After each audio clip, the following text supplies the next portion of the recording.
आज हम तफसील में बात करेंगे कॉन्स्टिपेशन के बारे में, जिसको कब्ज़ भी कहा जाता है। अब कब्ज़ क्या है? कब्ज़ का जो हमारी मेडिकल टर्मिनोलॉजीज़ में हम कब्ज़ को तब कहते हैं अगर पेशेंट को कम से कम 3 दिन स्टूल पास ना करे वो, या हफ्ते में 2 या उससे कम बाउल मूवमेंट्स हो, यानी कि वो 2 से कम बार स्टूल पास करे। कुछ पेशेंट्स रोज़ाना भी पखाना कर रहे होते हैं, लेकिन थोड़ा सख्त होता है तो वो उसको भी कब्ज़ कहते हैं, हालांकि उसको कब्ज़ नहीं कहा जाता।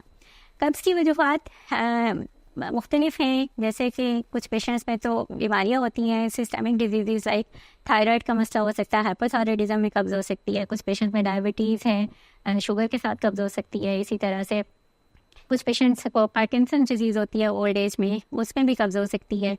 पेशेंट्स इस तरह की अद्वियात भी इस्तेमाल कर रहे होते हैं जिनकी वजह से कब्ज़ होती है, जैसे कि ब्लड प्रेशर की दवाइयाँ। इसी तरह से पार्किंसन डिजीज़ में जो दवाइयाँ मिलती हैं उनसे कब्ज़ हो सकती है।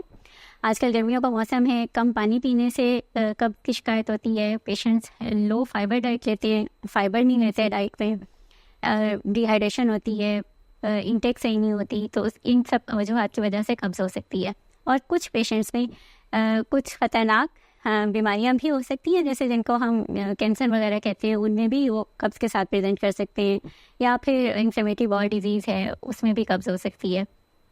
हाँ, जब अगर आपको स्वेयर कब्ज़ हो या उसके साथ कुछ खतरे वाली अलामत, जैसे कि पखाने में खून का आना, या वज़न कम होना, या जैसे में गिल्टियाँ बन जाना, या इलाज के बावजूद अगर कब्ज़ ठीक नहीं हो रही है, तो आपको अपने डॉक्टर से ज़रूर रुजू करना चाहिए, अपने मौली से रुजू करें, ताकि बीमारी की तशख़ीस हो सके और फिर उसके मुताबिक आपको मेडिसिन मिल सके, उसके मुताबिक आपकी बीमारी का इलाज हो सके। जनरल एडवाइस में कब्ज़ के लिए पानी ज़्यादा पीना चाहिए। तकरीबन आजकल तो गर्मियाँ तो एटलीस्ट 2 to 3 लीटर्स पानी का इंटेक होना चाहिए।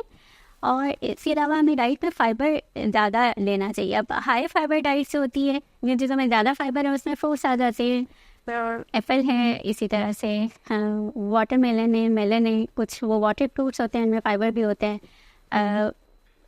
हमारी जो रोटी है उसमें फ़ाइबर होता है, होल व्हीट बगैर छाने हुआ आटा इस्तेमाल करना चाहिए, उसमें काफ़ी फ़ाइबर होता है। इसके अलावा एडिशनली भी फ़ाइबर लिया जा सकता है, जैसे कि इसबगोल के छिलके भी ले सकते हैं।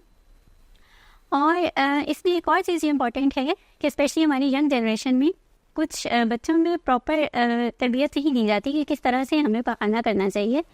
तो आजकल लोग अक्सर वॉशरूम में बैठ के मोबाइल यूज़ कर रहे होते हैं, इसी तरह से न्यूज़पेपर पढ़ रहे होते हैं या बुक्स पढ़ते हैं। तो कोशिश ये करनी चाहिए कि जैसी ही हाज़त हो, एक तो आप उसको प्रॉपर टाइम दे के फ़ौरन से कंप्लीट करें, और उसके बाद इस दौरान आपका ध्यान कहीं और ना हो, आप आराम से रिलैक्स होके इसको करें। वरना समटाइम्स कुछ पेशेंट बहुत ज़्यादा ज़ोर लगा के करते हैं, उसकी वजह से इनर फिशर बन सकता है, या जिसको हम कहते हैं कि कट लग सकता है, बवासीर का मसला हो सकता है, जैसा खून आता है।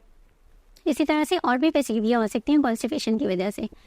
तो अगर तो आपको नॉर्मल जनरल नुस्खों से अगर आपको आराम नहीं आता, तो आपको चाहिए कि अपने डॉक्टर से रुजू करें।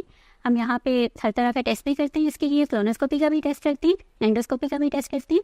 तो अगर आपको उस टेस्ट की ज़रूरत होगी या कुछ ब्लड टेस्ट की ज़रूरत होगी, तो वो भी यहाँ पे सब अवेलेबल हैं। मेरी आप अपॉइंटमेंट ले सकते हैं ओला डॉग के थ्रू, या फिर मैक्सन हॉस्पिटल के नंबर पे कॉल करके।